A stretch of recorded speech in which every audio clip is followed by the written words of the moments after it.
გამარჯობა.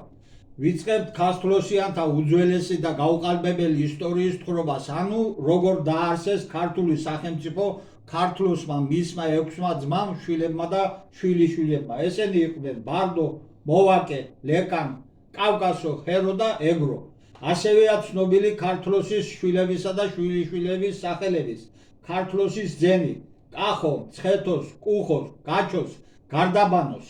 შემდეგ ძენი მცხეთოსისა, უფლოს, ჯავახოს, ოცხოს.